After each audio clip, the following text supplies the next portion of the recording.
ಕುರ್ಚಿಗಾಗಿ ಶಕ್ತಿ ಪ್ರದರ್ಶನಕ್ಕೆ ಸಿದ್ಧತೆನಾ? ಸಿದ್ದರಾಮಯ್ಯ ಡಿಕೆಶಿ ತಂತ್ರಗಾರಿಕೆ ಏನು? ಪವರ್ ಪಾಲಿಟಿಕ್ಸ್ ಯಾರದ್ದು ಮೇಲುಗೈ? ಕುರ್ಚಿ ಕಣ್ಣ ಮುಚ್ಚಾಲೆ.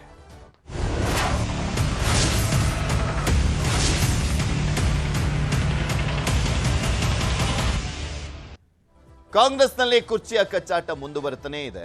ಬಣ ರಾಜಕೀಯದಲ್ಲಿರುವಂತ ನಾಯಕರು ಒಬ್ಬೊಬ್ರು ಒಂದೊಂದು ಸ್ಟೇಟ್ಮೆಂಟ್ ಅನ್ನ ಕೊಡ್ತಾ ಇದ್ದಾರೆ. ಒಬ್ಬೊಬ್ಬರ ಪರವಾಗಿ ಸ್ಟೇಟ್ಮೆಂಟ್ ಗಳನ್ನ ಕೊಡ್ತಾ ಇರುವಂತದ್ದು. ಈಗ ಡೇಟು ನೆಕ್ಸ್ಟ್ ಬಜೆಟ್ ಆದ ಮೇಲೆ ಅನ್ನುವಂಥದ್ರ ಬಗ್ಗೆ ಚರ್ಚೆಗಳಾಗ್ತಾ ಇರುವಂತದ್ದು. ಅದಕ್ಕೆ ತುಪ್ಪ ಸುರಿಯುವ ರೀತಿಯಲ್ಲಿ ಡಿಕೆ ಶಿವಕುಮಾರ್ ಬಣದ ನಾಯಕರುಗಳು ಕೂಡ ಮಾತನಾಡ್ತಾ ಇದ್ದಾರೆ. ಕಾಂಗ್ರೆಸ್ನಲ್ಲಿ ಕುರ್ಚಿ ಸಸ್ಪೆನ್ಸ್ಗೆ ಮಾತ್ರ ಬೀಳ್ತಾ ಇಲ್ಲ ತೆರೆ. ಶಕ್ತಿ ಪ್ರದರ್ಶನಕ್ಕೆ ಮುಂದಾಗ್ತಾ ಇರುವಂತದ್ದು ಒಂದ್ ಕಡೆ ಸಿದ್ದರಾಮಯ್ಯ ಮತ್ತು ಒಂದ್ ಕಡೆ ಡಿಕೆ ಶಿವಕುಮಾರ್ ಸೈಲೆಂಟ್ ಗೇಮ್ ಅನ್ನ ಆಡ್ತಾ ಇದ್ದಾರೆ ಇಬ್ರು ಕೂಡ. ಒಂದೆಡೆ ಸಿಎಂ ಬೆಂಬಲಿಗರ ಅಹಿಂದ ಸಮಾವೇಶ, ಅಹಿಂದ ಒಕ್ಕೂಟಗಳನ್ನ ಬಂದ್ ಮಾಡುವಂತ ಕೆಲಸವನ್ನ ಮಾಡಲಾಗ್ತದೆ. ಸಿದ್ದರಾಮಯ್ಯ ಅವರ ಪರವಾಗಿ ಬೆಂಬಲಕ್ಕೆ ನಿಲ್ಲಬೇಕು ಅನ್ನುವಂತ ನಿಟ್ಟಿನಲ್ಲಿ. ಮತ್ತೊಂದ್ ಕಡೆ ದಕ್ಷಿಣ ರಾಜ್ಯಗಳ ಸಿಎಂಗಳ ಸಮ್ಮೇಳನವನ್ನ ಕೂಡ ಕರೀತಾ ಇದ್ದಾರೆ ಮುಖ್ಯಮಂತ್ರಿಗಳು. ಕೇಂದ್ರದಿಂದ ಅನ್ಯಾಯ ಆಗ್ತಾ ಇದೆ ಅನ್ನುವಂತ ಮುಖಾಂತರ ಕೇಂದ್ರದ ವಿರುದ್ಧ, ಬಿಜೆಪಿಯ ವಿರುದ್ಧ ಒಂದು ಗಟ್ಟಿ ನಾಯಕತ್ವವನ್ನ ತೋರಿಸುವಂತ ಕೆಲಸವನ್ನ ಮಾಡುವ ಮುಖಾಂತರ ಬಿಜೆಪಿ ವಿರುದ್ಧ ಸಮರ್ಥವಾಗಿ ಹೋರಾಟವನ್ನ ಮಾಡ್ತಾ ಇದ್ದಾರೆ ಸಿದ್ದರಾಮಯ್ಯನವರು ಅಂತ ಹೇಳಿಸ್ಕೊಂಡು ಹೈಕಮಾಂಡ್ಗೆ ಹತ್ರ ಆಗುವಂತ ಪ್ರಯತ್ನನ, ಅದರ ಮುಂದುವರೆದ ಭಾಗನ ಅನ್ನುವಂತ ಪ್ರಶ್ನೆ ಕೂಡ ಹುಟ್ಟಾಗ್ತಾ ಇದೆ. ಕೇಂದ್ರದ ವಿರುದ್ಧ ಹೋರಾಟಕ್ಕೆ ಸಿದ್ದು ನಾಯಕತ್ವವನ್ನು ವಹಿಸ್ತಾ ಇದ್ದಾರೆ. ಇನ್ನೊಂದ್ ಕಡೆ ಅಧಿಕಾರ, ತ್ಯಾಗ, ತಾಳ್ಮೆಯ ಮಾತನಾಡ್ತಾ ಇದ್ದಾರೆ ಡಿಕೆ ಸುರೇಶ್ ಅವರು. ಬೆಂಬಲಿಗರ ಸಭೆಯನ್ನ ರದ್ದು ಮಾಡಿರುವಂತದ್ದು ಡಿಸಿಎಂ. ಹೈಕಮಾಂಡ್ ಭೇಟಿಗೆ ಡಿಕೆಶಿ ಭಾರಿ ಸರ್ಕಸ್ ಅನ್ನ ಕೂಡ ಮಾಡ್ತಾ ಇದ್ದಾರೆ. ಇದ್ರ ಬಗ್ಗೆ ಮಾತನಾಡ್ತಾ ಹೋಗೋಣ. ಪಟೇಲ್ರೆ, ಈ ಗೊಂದಲ ಮುಂದುವರಿತಾನೆ ಇರುತ್ತೆ ಅಂಟಿಲ್ ಅನ್ಲೆಸ್ ಹೈಕಮಾಂಡ್ ನಾಯಕರು ಕ್ಲಾರಿಟಿ ಕೊಡಬೇಕು, ಇಲ್ಲ ಡಿ ಕೆ ಶಿವಕುಮಾರ್ ಅವರು ಕೊಡಬೇಕು, ಇಲ್ಲಾಂದ್ರೆ ಸಿದ್ದರಾಮಯ್ಯನವ್ರು ಕೊಡಬೇಕು. ಆದ್ರೆ ಯಾರೂ ಕೊಡದಿರುವಂತ ಹಿನ್ನೆಲೆಯಲ್ಲಿ ಈ ಗೊಂದಲ ಮುಂದುವರಿಯುತ್ತೆ. ಹಾಗೆ ರಾಜ್ಯದ ಮೇಲೂ ಕೂಡ ಒಂದು ರೀತಿಯಾಗಿ ಪರಿಣಾಮ ಬೀರುತ್ತೆ, ಅಡ್ಮಿನಿಸ್ಟ್ರೇಷನ್ ಮೇಲೆ ಪರಿಣಾಮ ಬೀರುತ್ತೆ. ಪಕ್ಷದ ಕಾರ್ಯಕರ್ತರು, ನಾಯಕರು, ರಾಜ್ಯದ ಜನ ಎಲ್ಲರೂ ಕೂಡ ಒಂಥರ ಗೊಂದಲದಲ್ಲೇ ಇದ್ದಾರೆ. ಅಭಿವೃದ್ಧಿನೂ ಕೂಡ ಮಾಡ್ಲಿಕ್ಕೆ ಆಗ್ತಾ ಇಲ್ಲ. ಏನೋ ಒಂದ್ ಕಡೆ ಸಿದ್ದರಾಮಯ್ಯನವ್ರು ಎಷ್ಟು ಸಾಧ್ಯನೋ ಅಷ್ಟರ ಮಟ್ಟಿಗೆ ತಮ್ಮ ಕೈ ಬಲಪಡಿಸ್ಕೊಳ್ತಾ ಇದ್ದಾರೆ. ಅದನ್ನ ಸೈಲೆಂಟ್ ಆಗಿ ನೋಡ್ತಾ ತಾನು ಏನು ಮಾಡ್ಬೋದು ಅನ್ನುವಂಥದ್ದನ್ನ ಡಿ ಕೆ ಶಿವಕುಮಾರ್ ಮಾಡ್ತಿದ್ದಾರೆ. ಅಫ್ಕೋರ್ಸ್ ಹೈಕಮಾಂಡ್ ಇವತ್ತು ಒಂದು ಇತ್ಯರ್ಥಕ್ಕೆ ಬರಬೇಕು. ಯಾಕಂದರೆ ಇದು ಕಾರ್ಯಕರ್ತರಲ್ಲಿ ಗೊಂದಲ, ಶಾಸಕರುಗಳಲ್ಲಿ ಗೊಂದಲ ಮತ್ತು ಆಡಳಿತ ಯಂತ್ರದ ಮೇಲೆ ಕೂಡ ಇದು ಪರಿಣಾಮ ಬೀರುತ್ತೆ. ಅಧಿಕಾರಿಗಳು ಎಲ್ಲೊಂದು ಕಡೆ ಹಿಡಿತ ತಪ್ಪುತ್ತೆ ಅಂತ ಪ್ರತೀತಿ ಇರ್ತಕ್ಕಂಥದ್ದು. ನೀವು ಹೇಳ್ದಂಗೆ ಒಂದು ಕಡೆ ಗೊಂದಲ ಅನಿವಾರ್ಯಕ್ಕೆ ಅದು ಮುಖ್ಯಮಂತ್ರಿ ಹುದ್ದೆಗೆ ಹುದ್ದೆಯನ್ನು ಕನಸ್ಕಂಡ ನೂರಾರು ಜನರು ಎಲ್ಲರೂ ಆಗ್ಲಿಕ್ಕೆ ಸಾಧ್ಯ ಇಲ್ಲ. ಆ ಹುದ್ದೆ ಅನ್ನೋದು ಅದೊಂದು ತಪಸ್ಸು. ಮತ್ತು ಆ ಹುದ್ದೆ ಸಿಗ್ಲಿಕ್ಕೆ ಕೂಡ ಒಂದು ಯೋಗ್ಯತೆ ಬೇಕು, ಅರ್ಹತೆ ಬೇಕು, ಅದೃಷ್ಟವೂ ಕೂಡ ಬೇಕು. ಎಲ್ಲವೂ ಇದ್ದರೆ ಮಾತ್ರ ಆತ ನಾಯಕನೂ ಆಗಿರಬೇಕು. ಈಗ ಹೈಕಮಾಂಡ್ ಸಂಸ್ಕೃತಿ ಕಾರಣಕ್ಕಾಗಿ BJP ಮತ್ತು ಕಾಂಗ್ರೆಸ್ನಲ್ಲಿ ಅರ್ಹತೆ ಇಲ್ಲದಿದ್ದವರು ಕೂಡ ಅದೃಷ್ಟದ ಮೇಲೆ ಹೈಕಮಾಂಡ್ ಕೃಪಾ ಕಟಾಕ್ಷದಿಂದ ಮುಖ್ಯಮಂತ್ರಿಗಳಾದವರು ಇರ್ತಕ್ಕಂಥ. ಆದರೆ ಕೆಲವು ಕಡೆ ಅರ್ಹತೆ, ಅದೃಷ್ಟ, ಯೋಗ್ಯತೆ, ಹೋರಾಟ, ನಾಯಕತ್ವ, ಅನುಭವ ಎಲ್ಲವೂ ಕೂಡ ಇರುವಂಥದ್ದು. ಹಾಗಾಗಿ ನಮ್ಮ ಕಣ್ಣು ಮುಂದೆ ಈ ರಾಜ್ಯದಲ್ಲಿ ರಾಮಕೃಷ್ಣ ಹೆಗಡೆ ಅವರಿಂದ ಹಿಡಿದು, ವೀರೇಂದ್ರ ಪಾಟೀಲ್ರವರಿಂದ ಹಿಡಿದು, ದೇವರಾಜ್ ಅರಸೂರವರಿಂದ ಹಿಡಿದು, ದೇವೇಗೌಡರಿಂದ ಹಿಡಿದು, ಯಡಿಯೂರಪ್ಪನವರಿಂದ ಹಿಡಿದು ಸಿದ್ದರಾಮಯ್ಯವರೆಗೂ ಕೂಡ ಅವರವರಿಗೆ ಎಲ್ಲರೂ ಕೂಡ ಆದಂಥವ್ರು ಎಲ್ಲರೂ ಕೂಡ ಹೋರಾಟ ಇದೆ, ತಪಸ್ಸು ಇದೆ. ಅವರೆಲ್ಲರೂ ಕೂಡ ಜನನಾಯಕರಾಗಿರುವಂಥದ್ದು. ಜೊತೆಗೆ ಅವರ ಶಾಸಕರು ಕೂಡ ಅವ್ರನ್ನ ಒಪ್ಪಿರ್ತಕ್ಕಂಥದ್ದು. ನಿಮಗೀಗ ಫೆಬ್ರವರಿ 13ನೇ ತಾರೀಕಿಗೆ ಸರ್ಕಾರಕ್ಕೆ 1000 ದಿನಗಳು ಆಗ್ತಿರ್ತಕ್ಕಂಥದ್ದು. ಮತ್ತು ಮುಖ್ಯಮಂತ್ರಿ ಸಿದ್ದರಾಮಯ್ಯರು ನಿನ್ನೆ ಅಷ್ಟೇ ಆರ್ಥಿಕ ಇಲಾಖೆಯ ಅಷ್ಟು ಅಧಿಕಾರಿಗಳನ್ನು ಕರೆದು ಫೆಬ್ರವರಿ 2ರಿಂದ ಕಂಟಿನ್ಯೂಸು ಮಾರ್ಚ್ 4ನೇ ತಾರೀಕುವರೆಗೂ ಕಂಪ್ಲೀಟ್ ಅವರ ಡೇಟ್ಸನ್ನು ಈಗ ಆರ್ಥಿಕ ಇಲಾಖೆ ಅಧಿಕಾರಿಗಳೇ ಕೊಟ್ಟಿರ್ತಕ್ಕಂಥದ್ದು. ಅದು ಯಾಕೆ ಡೇಟ್ಸ್ ಕೊಡ್ತಾರಂತೆ ಅವರೇ CMದ ಇಡೀ ದಿನದ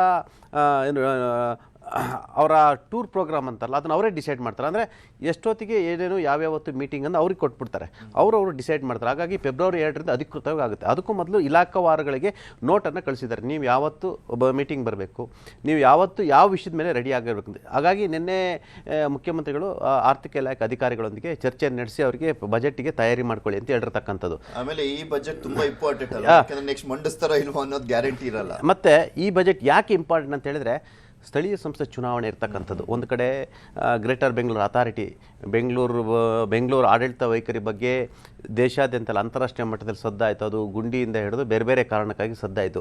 ಬೆಂಗಳೂರಿಗೆ ಹೆಚ್ಚು ಅನುದಾನವನ್ನು ಕೊಡಬೇಕು. ಜಿಲ್ಲಾ ಮತ್ತು ತಾಲೂಕು ಪಂಚಾಯತಿ ಚುನಾವಣೆ ಇರುವಂಥದ್ದು, ಗ್ರಾಮ ಪಂಚಾಯತಿ ಚುನಾವಣೆ ಇರ್ತಕ್ಕಂಥದ್ದು, ನಗರ ಪಾಲಿಕೆ ಚುನಾವಣೆಗಳಿರ್ತಕ್ಕಂಥ ಆ ಚುನಾವಣೆಗಳೆಲ್ಲ ಕೂಡ ದಿಕ್ಸೂಚಿ ಆಗ್ತಕ್ಕಂಥ ಬಜೆಟನ್ನು ಕೊಡಬೇಕು. ಅಲ್ಲಿಗೆ ಭರಪೂರ ಅನುದಾನವನ್ನು ಬೆಂಗಳೂರು ಸೇರಿದಂತೆ ಇಡೀ ರಾಜ್ಯಕ್ಕೆ ಚುನಾವಣೆಗೆ ಜನಕ್ಕೆ ಅನುಕೂಲ ಆಗುವಂಥ ಮತ್ತು ಮತಗಳನ್ನು ಸೆಳೆಯುವಂಥ ಬಜೆಟನ್ನು ಕೊಡಬೇಕು. ಮಾಡಬೇಕು. ಹಾಗಾಗಿ ಸುಮಾರು 1 ತಿಂಗಳು ಪ್ರಿಪರೇಷನ್ಗೆ CM ತೀರ್ಮಾನವನ್ನು ಮಾಡಿರ್ತಕ್ಕಂಥದ್ದು. ಇದು ಒಂದು ಭಾಗ. ನಂತರ ಎಲ್ಲೊಂದು ಕಡೆ ಈ ಪವರ್ ಶೇರಿಂಗ್ ಗದ್ದಲದಲ್ಲಿ ಬಾಡಿ ಇದೆ, ಬ್ರೈನ್ ವರ್ಕ್ ಆಗ್ತಿಲ್ಲ ಅನ್ನೋ ರೀತಿಯಲ್ಲಿ ಚರ್ಚೆ ಆಗ್ತಿರ್ತಕ್ಕಂಥದ್ದು. ಯಾಕಂದರೆ ಇದು ಗೊಂದಲ ಮಾಡ್ಕೊಂಡಿರ್ತಕ್ಕಂಥವ್ರು ಹೈಕಮಾಂಡ್ ಮತ್ತು ಇಲ್ಲಿ ನಾಯಕರುಗಳು. ಹಾಗಾಗಿ ಫೆಬ್ರವರಿ 13ನೇ ತಾರೀಕು ಹಾವೇರಿಯಲ್ಲಿ ಅತಿ ದೊಡ್ಡ ಸಮಾವೇಶವನ್ನು ಮಾಡ್ತಿದ್ದಾರೆ. ಅದಕ್ಕೆ ಕೇಂದ್ರದ ನಾಯಕರುಗಳನ್ನು ಕೂಡ ಆಹ್ವಾನಿಸ್ತಿರ್ತಕ್ಕಂಥದ್ದು. ಹಾವೇರಿ ಅಂದರೆ ಅದು ಮಧ್ಯ ಕರ್ನಾಟಕದ ಒಂದು ಭಾಗ ಆಗಿದ್ದರಿಂದ ದಾವಣಗೆರೆ ಬಿಟ್ಟರೆ ಹಾವೇರಿ ಇರ್ತಕ್ಕಂಥದ್ದು. ಹಾಗಾಗಿ 1000 ದಿನಗಳಿಗೆ ಈಗಾಗಲೇ ಹೈಕಮಾಂಡ್ ಕೂಡ ಒಪ್ಪಿರ್ತಕ್ಕಂಥದ್ದು. ಬಜೆಟ್ಗೂ ಕೂಡ ಹೈಕಮಾಂಡ್ ಒಪ್ಪದಲ್ಲೇ ಅಷ್ಟು ಸುಲಭವಾಗಿ ಬಜೆಟನ್ನು ಮಂಡಿಸಲಿಕ್ಕೆ ಸಾಧ್ಯ ಇಲ್ಲ. ಎಸ್, ಈಗ ನವೆಂಬರ್ ಕ್ರಾಂತಿ ಆಯಿತು, ಡಿಸೆಂಬರ್ ಕ್ರಾಂತಿ ಆಯಿತು, ಸಂಕ್ರಾಂತಿ ಕ್ರಾಂತಿ ಆಯಿತು. ಇದು ಅಷ್ಟೊತ್ತಿಗೆ ಈಗ ವಿಶೇಷ ಅಧಿವೇಶನ ಬಂತು. ಇನ್ನು ಮಾರ್ಚ್ ಬಜೆಟ್ ಆಯಿತು. ಅದಾದ ನಂತರ ಮೇ 25ರೊಳಗಡೆ ಚುನಾವಣೆ ಮಾಡ್ತೀವಿ ಅಂತೇಳಿ GBA ಚುನಾವಣೆ ಮಾಡ್ತೀವಿ ಅಂತ ಹೇಳಿರ್ತಕ್ಕಂಥದ್ದು. ಈಗಾಗಲೇ ಎಲ್ಲ ಒಟ್ಟಿಗೆ ಮಾಡೋಣ, ಆಡಳಿತ ಯಂತ್ರಕ್ಕೆ ಹೆಚ್ಚು ಖರ್ಚಾಗುತ್ತೆ, ರಿಸ್ಕ್ ಆಗುತ್ತೆ ಅಂತೇಳಿ ಮೇ 25ರ ನಂತರ PUC SSLC ಎಕ್ಸಾಮ್ಗಳು ಮುಗಿಯುತ್ತೆ ಮಕ್ಕಳದು. ಅದಾದ ನಂತರ ಚುನಾವಣೆ ಮಾಡಲಿಕ್ಕೆ ರಾಜ್ಯ ಸರ್ಕಾರ ತಯಾರಾಗ್ತಿರ್ತಕ್ಕಂಥದ್ದು. ಅದಾದ ಬಳಿಕ ಕೇರಳ, ತಮಿಳುನಾಡು, ಪುದುಚೇರಿ, ಅಸ್ಸಾಂ ಮತ್ತು ಪಶ್ಚಿಮ ಬಂಗಾಳ ಚುನಾವಣೆಗಳು ಇರ್ತಕ್ಕಂಥದ್ದು. ಇಂಥ ಸಂದರ್ಭದಲ್ಲಿ ಸಾಮಾನ್ಯವಾಗಿ ಪೊಲಿಟಿಕಲಿ ಒಂದು ಕಾಮನ್ ಸೆನ್ಸ್ ಅಂತ ಇರುತ್ತೆ. ಮೊದಲೆಲ್ಲ ರಿಸ್ಕ್ ತಗೊಳ್ಳೋರು. ಯಾಕಂತ ಹೇಳಿದ್ರೆ ದೇಶದ ಬಹುತೇಕ 20ರಿಂದ 25 ರಾಜ್ಯಗಳಲ್ಲಿ ಕಾಂಗ್ರೆಸ್ ಪಕ್ಷ ಇತ್ತು. ಇವರಿಲ್ಲ ಅಂದ್ರೆ ಇನ್ನೊಬ್ರು ಅಂತಿದ್ದು. ಈಗ ಯಾರು ರಿಸ್ಕ್ ತಗೊಳ್ಳಲ್ಲ. ಮತ್ತು ಸಾಮಾನ್ಯವಾಗಿ BJP ಅಂತವರು ಕೂಡ ಚುನಾವಣಾ ಸಂದರ್ಭದಲ್ಲಿ ಯಾವುದೋ ರಾಜ್ಯದ ಮುಖ್ಯಮಂತ್ರಿನ ದಿಢೀರ್ನ ಕೆಳಗಿಳಿಸಿ ಅದನ್ನ ಎಫೆಕ್ಟನ್ನು ಯಾರು ಇದು ಮಾಡ್ಕೊಳ್ಳಲ್ಲ. ಅಲ್ಲಿಗೆ ನಿಮಗೆ ಮೇ 20ಕ್ಕೆ ಸರ್ಕಾರಕ್ಕೆ 3 ವರ್ಷ ಆಗುತ್ತೆ. ಅಷ್ಟೊತ್ತಿಗೆ GBA ಚುನಾವಣೆ ನಡೆಸಬೇಕು. ಅದಾದ ತಕ್ಷಣ ನಾನು ಹೇಳಿದಾಗ ನಿಮಗೆ 5 ಪಂಚರಾಜ್ಯಗಳ ಚುನಾವಣೆಗಳಿರ್ತಕ್ಕಂಥದ್ದು.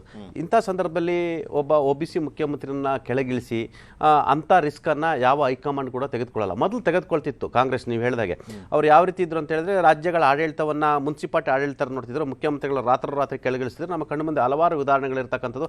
ರಾಜೀವ್ ಗಾಂಧಿ ಅಂತ ಏರ್ಪೋರ್ಟಲ್ಲೇ ಮುಖ್ಯಮಂತ್ರಿಗಳನ್ನ ಬದಲಾವಣೆ ಮಾಡಿರುವಂಥದ್ದು ಇವೆಲ್ಲವೂ ಕಣ್ಮುಂದೆ ಇರ್ತಕ್ಕಂಥ. ಈಗ ಅಂಥ ಸಾಹಸಕ್ಕೆ ಹೋಗಲ್ಲ. ಯಾಕಂತ ಹೇಳಿದ್ರೆ ಕಾಂಗ್ರೆಸ್ ಈಗ ಮಾಸ್ ಲೀಡರ್ಗಳನ್ನ ಯಾರನ್ನು ಕಳ್ಕೊಳ್ಳೋಕ್ಕೆ ಇಷ್ಟಪಡಲ್ಲ. ಎಸ್, ಅಫ್ಕೋರ್ಸ್ ಇದು ಹೇಳಿದಾಗ ಆಡಳಿತ ಯಂತ್ರಕ್ಕೆ ದೊಡ್ಡ ಹೊಡೆತ ಕೊಟ್ಟಿದೆ. ಇದನ್ನು ಸ್ಥಳೀಯ ನಾಯಕರುಗಳು ಕೂಡ ಬಗೆಹರಿಸ್ಕೋಬೇಕು. ಇಲ್ಲ ಇವ್ರು ಕೂತ್ಕೊಂಡು ನೋಡಪ್ಪ ಇಷ್ಟಿಷ್ಟಂತ ಚರ್ಚೆ ಮಾಡ್ಕೋಬೇಕು.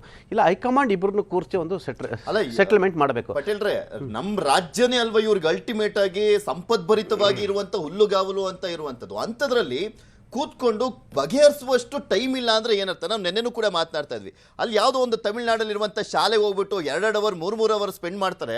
ಇಲ್ಲಿರುವಂಥ ಪ್ರಮುಖ ಮುಖ್ಯಮಂತ್ರಿಗಳಿಗೆ, ಉಪಮುಖ್ಯಮಂತ್ರಿಗಳಿಗೆ 2 ನಿಮಿಷ ಕೊಡ್ಲಿಕ್ಕೂ ಕೂಡ ಹಿಂದೆ ಮುಂದೆ ನೋಡ್ತಾರೆ. ಅಂದ್ರೆ ಏನ್ ಅಂತ ಅಷ್ಟೊಂದು ಬಿಸಿ ಇದ್ಬಿಟ್ಟಿದಾರ ರಾಹುಲ್ ಗಾಂಧಿ ಅಂತ? ಒಂದು ಬಗೆಹರಿಸ್ಲಿಕ್ಕೆ ಸಾಧ್ಯ ಆಗ್ತಿಲ್ಲ. ಒಳ್ಳೆ ಪ್ರಶ್ನೆ ನಿಮ್ಮದು. ನೋಡಿ, ರಾಹುಲ್ ಗಾಂಧಿಯವ್ರಿಗೂ ಅದಕ್ಕೆ ಹೇಳೋದು ನೋಡಿ, ರಾಜಕೀಯದಲ್ಲಿ ಅನುಭವ ಬೇಕು. ಎಕ್ಸ್ಪೀರಿಯನ್ಸ್ ಮೇಕ್ ಮ್ಯಾನ್ ಪರ್ಫೆಕ್ಟ್ ಅಂತ ಹೇಳ್ತಾರೆ. ಯಾಕೆ ಹೇಳ್ತಾರೆ ಅಂದರೆ ಅನುಭವಕ್ಕಿಂತ ದೊಡ್ಡ ವಿದ್ಯಾಲಯ ಯಾವುದೂ ಇಲ್ಲ. ಸಿದ್ದರಾಮಯ್ಯನವರ ಅನುಭವದ ಮುಂದೆ ರಾಹುಲ್ ಗಾಂಧಿ ಏನೂ ಅಲ್ಲ.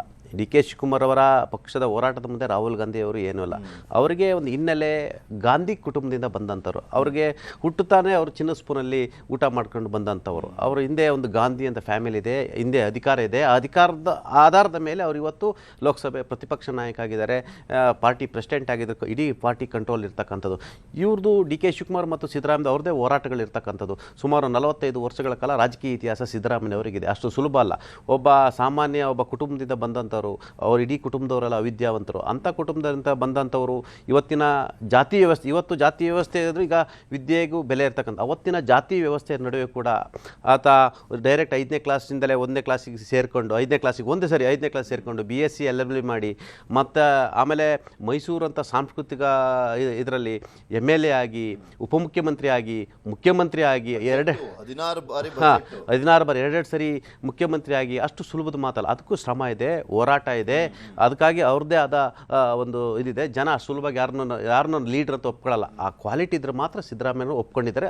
ಒಪ್ಕೊಂಡಿದ್ದ ಕಾರಣಕ್ಕಾಗಿ ನಿಮಗೆ ಯಡಿಯೂರಪ್ಪನವರು ಸರ್ಕಾರ ಬಂದ ಸಂದರ್ಭದಲ್ಲಿ ಒಂದು ಮಾತಿದ್ದೀನಿ, 15 ವರ್ಷ ಕರ್ನಾಟಕದಲ್ಲಿ ಯಾವ ಕಾರಣ ಕೂಡ ಕಾಂಗ್ರೆಸ್ ಬರಲ್ಲ ಅಂತ ಇತ್ತು. ಅವರ ಆಂತರಿಕ ಕಚ್ಚಾಟದ ನಡುವೆ ಕೂಡ ಬಳ್ಳಾರಿಯ ಒಂದು ಪಾದಯಾತ್ರೆ 320 ಕಿಲೋಮೀಟರ್ ಆ ಪಾದಯಾತ್ರೆ ಇದೆಯಲ್ಲ, ಕಾಂಗ್ರೆಸ್ಗೆ ಅಧಿಕಾರದ ಕನಸನ್ನು ಚಿಗುರೊಡಿಸಿತು. ಅವತ್ತು ಸಿದ್ದರಾಮಯ್ಯನವರ ಪಾದಯಾತ್ರೆ ಕಾರಣಕ್ಕಾಗಿ ಕಾಂಗ್ರೆಸ್ ಅಧಿಕಾರಕ್ಕೆ ಬಂತು. ಮತ್ತು ಇವತ್ತು ಕೂಡ ಅದು ಅವ್ರದ್ದು ಮಾಸ್ ಲೀಡರ್ ಇದೆ. ಮತ್ತು DK ಶಿವಕುಮಾರ್ ಅವ್ರ ಸಂಘಟನದ್ದು ಇದೆ. ಎಲ್ಲರದ್ದು, ಇವ್ರದ್ದು ಏನು ಅಂತಲ್ಲ. DK ಶಿವಕುಮಾರ್ ಕೂಡ ಅವರು ಕೆಂಪೇಗೌಡರ ಏನೋ ದೊಡ್ಡ ರಾಜಕಾರಣಿ ಮಗ ಅಲ್ಲ, ಏನು ಮಾಜಿ ಪ್ರಧಾನಿ ಮಗನ ಅಲ್ಲ. ಅವರು ಕೂಡ DK ಶಿವಕುಮಾರ್ ಕೂಡ ಕೆಂಪೇಗೌಡರ ಮಗ. ಅವರು ಕೂಡ 0 ಬಂದು ಈ ಲೆವೆಲ್ಗೆ ಇವತ್ತು ಉಪಮುಖ್ಯಮಂತ್ರಿ ಅಂತ ಆದಿ ಇಟ್ಕೊಂಡು ಇವತ್ತು ಒಬ್ಬ ಜನಪ್ರಿಯ ನಾಯಕ ಆಗಿ DCM ಆಗಿ ಅವರು ಕೂಡ ಮಾಡಿರ್ತಕ್ಕಂಥದ್ದು.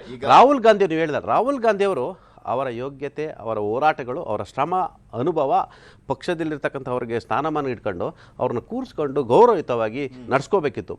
ಹಾಗಾಗಿ ಯಾಕೆ ಇವತ್ತು ಕಾಂಗ್ರೆಸ್ ಪಾರ್ಟಿ ಈ ಮಟ್ಟಕ್ಕೆ ಬಿದ್ದಿದೆ ಅಂದರೆ ಇದನ್ನು ಬಿ ಜೆ ಪಿ ಯಾವ ರೀತಿ ಎನ್ಕೇಸ್ ಮಾಡ್ಕೊಳ್ತಿದ್ದಾರೆ ಅಂತೇಳಿ ನಮ್ಮ ಕಣ್ಮುಂದೆ ನಿತಿನ್ ನಬೀನ್ ಅಂತವ್ರು ಆಯ್ಕೆ ಕೂಡ ಕಣ್ಮುಂದೆ ಇರ್ತಕ್ಕಂಥದ್ದು.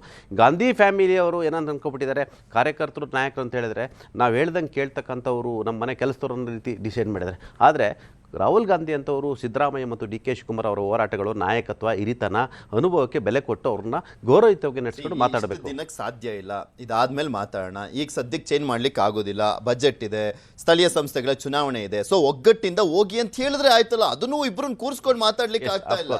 ಆಮೇಲೆ ಮತ್ತೊಂದ್ ಕಡೆ ಡಿ ಕೆ ಸುರೇಶ್ ಅವರು ಮಾತಾಡ್ತಾರೆ, ಅಧಿಕಾರ ತಾಳ್ಮೆ ಅನ್ನುವಂಥ ಶಾಶ್ವತ ಅಲ್ಲ ಅಂದ್ರೆ ಇದು ಏನ್ ಇಂಡಿಕೇಟ್ ಮಾಡ್ತಾ ಇದೆ? ಅದು ಸ್ಪಷ್ಟವಾಗಿ ಗೊತ್ತಾಗ್ತಾ ಇದೆ ಅಲ್ವಾ? ತಾಳ್ಮೆಯಿಂದ ಕಾಯ್ತಾ ಇದೀವಿ, ನೀವು ಬಿಟ್ಕೊಡ್ತಾ ಇಲ್ಲ ಅನ್ನುವಂಥದ್ದು ಸೂಚಿಸ್ತಾ ಇದೆ. ಅದನ್ನಾದ್ರೂ ಕ್ಲಾರಿಟಿ ಕೊಡ್ಬೇಕಲ್ಲ ಅವರು. ನಿಮಗೆ ಹೌದು, ಡಿ ಕೆ ಸುರೇಶ್ ಅವ್ರ ಅಣ್ಣನ ಸಿ ಎಮ್ ಆಗಲಿ ಅಂತೇಳಿ ಬಿಟ್ಟು ಬೇರೆಯವ್ರನ್ನ ಯಾರು ಅಂತ ಹೇಳಲ್ಲ. ಎಸ್, ಅಫ್ಕೋರ್ಸ್ ಯಾವುದಾದ್ರು ನೀವು ಹೇಳಂಗೆ ಇತ್ಯರ್ಥ ಆಗಬೇಕು, ಅಥವಾ ನಿಮ್ಮನ್ನು ಮಾಡ್ತೀವೋ ಇಲ್ವಾ. ಈಗ ನಿಮ್ಮನ್ನು ಡಿ ಸಿ ಎಮ್ ಮಾಡಿದ್ದೀವಿ, ಪಾರ್ಟಿ ಪ್ರೆಸಿಡೆಂಟು ನೀವೇ ಇದ್ದೀರಾ, 2 ಹುಲ್ಲುಗಾವಲಿನಂಥ 2 ಅತಿ ದೊಡ್ಡ ಏನು ಬೆಂಗಳೂರು ಮಿನಿಸ್ಟ್ರಿ ಇದ್ದೀರಾ ನೀವು, ನಗರಾಭಿವೃದ್ಧಿ ಸಚಿವರು, ಬೆಂಗಳೂರು ಜಲಸಂಪನ್ಮೂಲ ಖಾತೆ ಅಂತ ಕೊಟ್ಟಿದ್ವಿ. ಆಲ್ಮೋಸ್ಟ್ ಎಲ್ಲ ನಿಮಗೆ ದೊಡ್ಡ ಖಾತೆಗಳು, ಪಾರ್ಟಿನೂ ನಿಮ್ಮಿದೆ.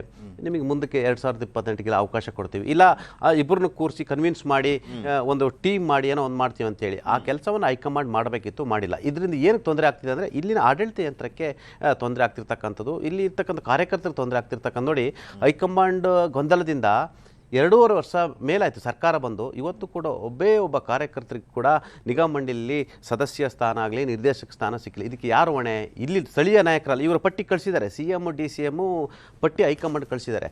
ನೀವು ನೋಡಿ, ಒಬ್ಬ ಇನ್ಚಾರ್ಜ್ ಸುರ್ಜೇವಾಲಾ, ರಣದೀಪ್ ಸುರ್ಜೇವಾಲಾ ಈ ರಾಜ್ಯಕ್ಕೆ ಬರಲ್ಲ. ಯಾವಾಗ ಬರ್ತಾರೆ ಅವರು ಅಂತ ಹೇಳಿದ್ರೆ ನಿಮಗೆ ಗೊತ್ತಿರ್ಬೋದು. ಸುರ್ಜೇವಾಲರು ಯಾವಾಗ ಬರ್ತಾರೆ ಅಂತ ನಾವು ಹೇಳಬೇಕಾಗಿಲ್ಲ. ಸುರ್ಜೇವಾಲವರು ಈ ರಾಜ್ಯದಲ್ಲಿ ಏನು ಮಾಡ್ತಾರೆ ಅಂತೆಲ್ಲ ಗೊತ್ತು. ಆಲ್ಮೋಸ್ಟ್ ಈಗ ಅವ್ರ ಪಾರ್ಟಿಯವ್ರು ಹೇಳ್ತಾರೆ, ಸುರ್ಜೇವಾಲರು ಬೆಂಗಳೂರಿಗೆ ಏನಕ್ಕೆ ಬರ್ತಾರೆ, ಮಿನಿಸ್ಟರ್ ಹತ್ರ ಏನಕ್ಕೆ ಬರ್ತಾರೆ, ಏನು ಮಾಡ್ತಾರೆ, ಇಲ್ಲಿ ಲ್ಯಾಂಡ್ ವ್ಯವಹಾರ ಮಾಡ್ತಾರಾ, ಇಷ್ಟು ದಿವಸ ಬರ್ತಿದ್ದಾರೆ, ಎಲ್ಲೋದ್ರು ಅಂತ. ಈಗ ನೋಡಿ, ಈ ಘಟನೆ ಆದಮೇಲೆ ಸುರ್ಜೇವಾಲಾ ನಾಪತ್ತೆ. ಈಗ 27ನೇ ತಾರೀಕು ಬರ್ತಾ ಇದ್ದಾರೆ. ಅಂದರೆ ಯಾವ ಮಟ್ಟಿಗೆ ವ್ಯವಸ್ಥೆ ಇದೆ ಅಂತ ಹೇಳಿದ್ರೆ ಎಲ್ಲರೂ ಕೂಡ ಹೈಕಮಾಂಡ್ ಕೂಡ ಇಲ್ಲಿ ವ್ಯವಸ್ಥೆಯನ್ನು ನೋಡಿ ಅನುಕೂಲ ಪಡ್ಕೊಳ್ತಕ್ಕಂಥವರೇ ಆಗಿರ್ತಕ್ಕಂಥದ್ದು.